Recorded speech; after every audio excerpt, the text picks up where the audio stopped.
Good day everyone, welcome back sa ating channel. So for today's video, ay i-unlock naman natin yung Talisman Pass kasi natapos natin yung Mount Pass. Libre lang po yun, free to play tayo. Nakaipon tayo ng 2,000 diamond.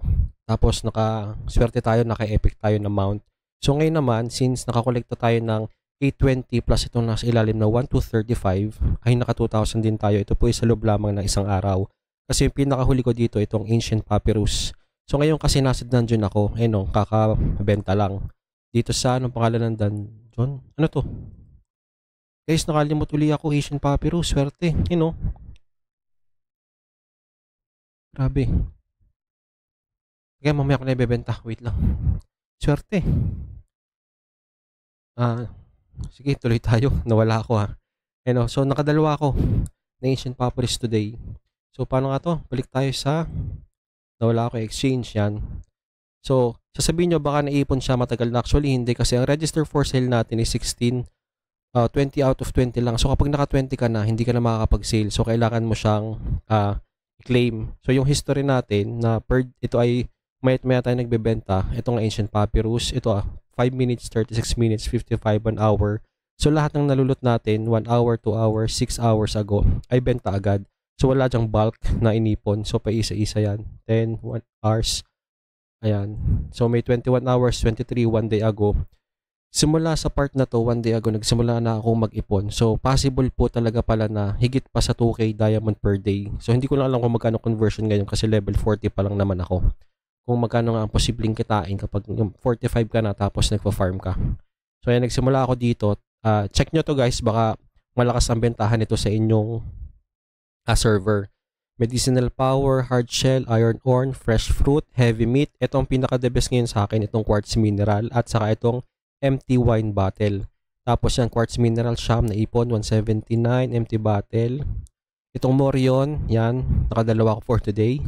Kasi may technique pala dyan sa Morion. So kapag wala ka talagang nakukuha sa pwesto mo, flywing ka agad, lipat ka agad ang pwesto. Baka kasi nagro-rotation yung yung kung sino yung may loot na monster.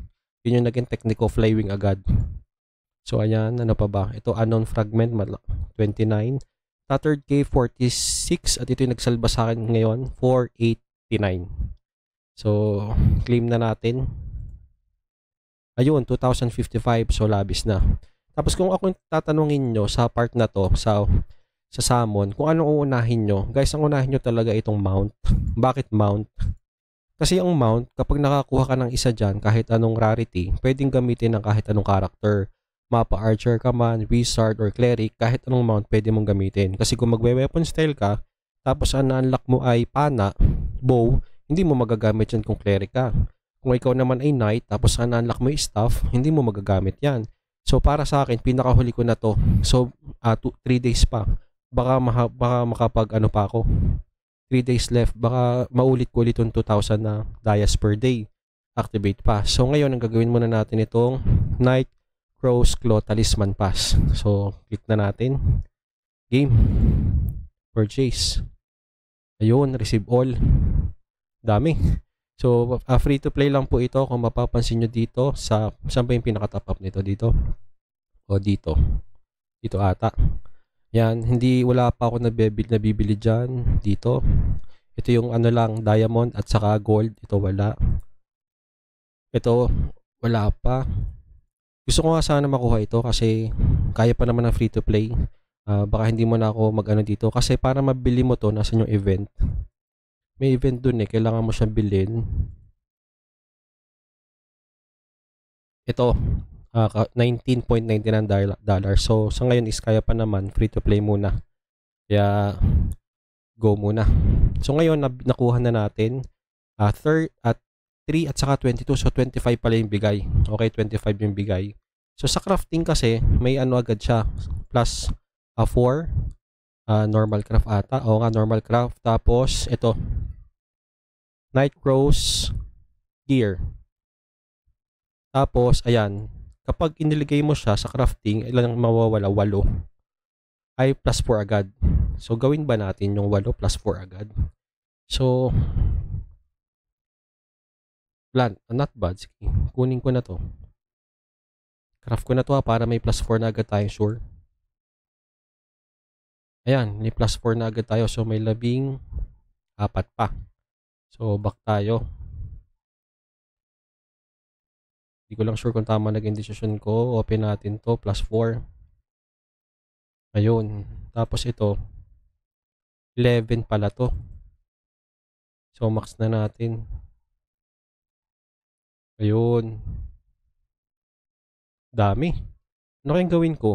Plus 4 ko kaya uli yung iba doon. So,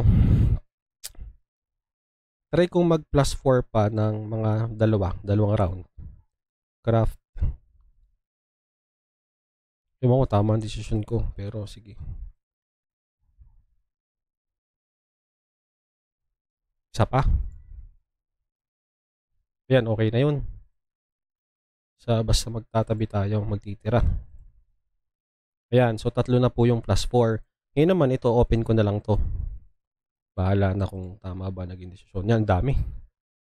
Tapos, i-apps na natin to. Yan, in-equip ko muna yung isa. Ano ba to? Kasi, puno na pala, puno na. So, back muna tayo para maano ko. Back muna. 80-80 na. Parang dalawa yung nakalimut ulit ako ng papyrus.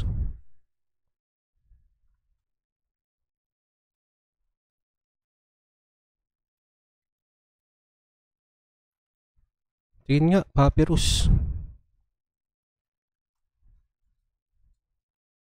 Nasaan na yun? Parang nakakita ko eh.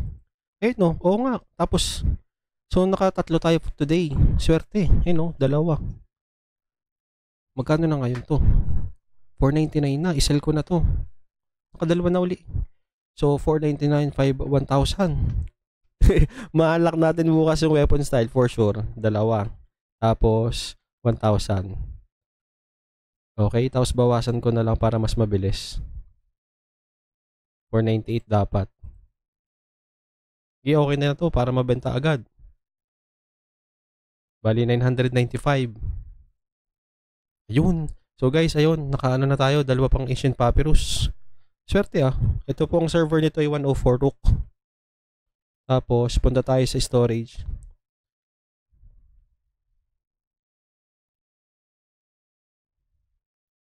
Tapos, itago muna natin to store.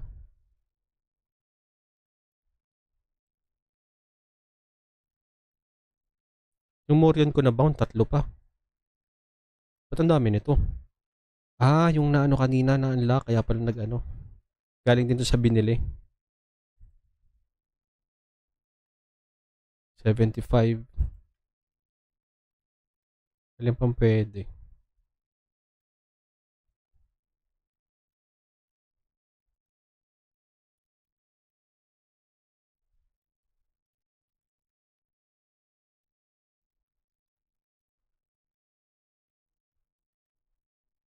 Kaya na ba yun?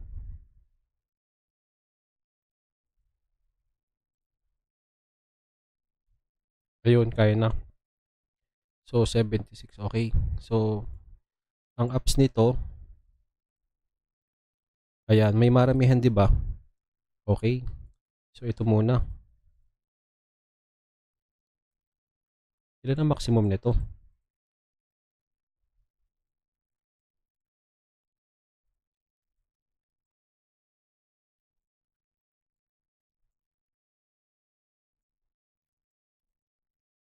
So, kaya lahat. Hanggang dito. Tapos, enhance. Yan. Kung saan mabot yung aking pera. Kasi, kukunti yung gold ko. Okay, plus 1 lahat.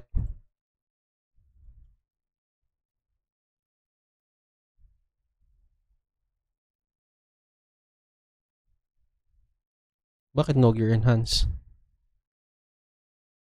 Ayun, plus 2.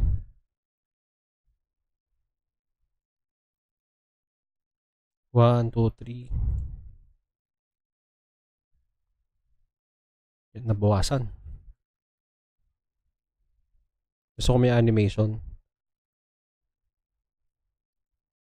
Lagay na natin itong isa pang plus tong to.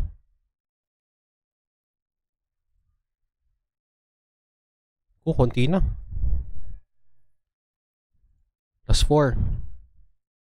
Sana may matira. Ito na lang. May equip akong isa, diba? So, isasama ko na to. Sana mag plus 5. Please.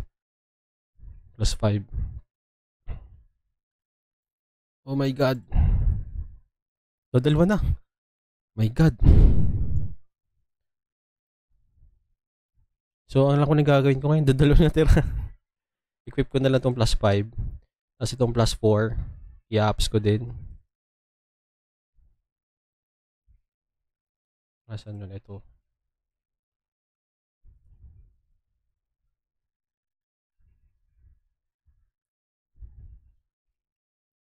Basag.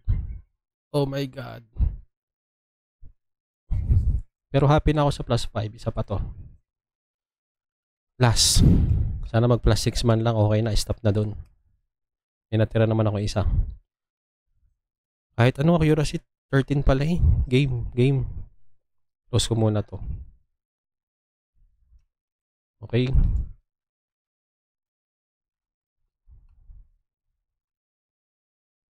Close. So, pwede na. Open. Tapos, open. Ito. Plus. Go. Plus 6 mo po. 1, 2, 3. Last. Open. 4. Basag. Nice. Plus 6 guys. Plus 6. So, isusot ko muna itong isa. Plus 6 na. Tapos ito naman ngayon ipa-plus natin. Wow, 145 na yung ano ko, accuracy. Marami pa akong kulang. So, tuloy-tuloy. Game. So, open na uli. Ulit, nag-lag. Yun, o game. Tapos, ito. Then, click to. Pang-apat na pumasok yung ito. 1, 2, 3, 4. Open. Yun, basag na. Okay na. So, plus 6 na. Tapos kung ito naka-live to, sabi ng iba, plus 6, plus 7, or gay. So, gay na muna. Plus 6 na to eh. So, ayan. So, ngayon, naka-plus 6 tayo. So, hindi man lang umabot ng plus 7. Pero okay na yun. So, achievement. May na-unlock ba tayo? Dami ah. Ayan, unlock.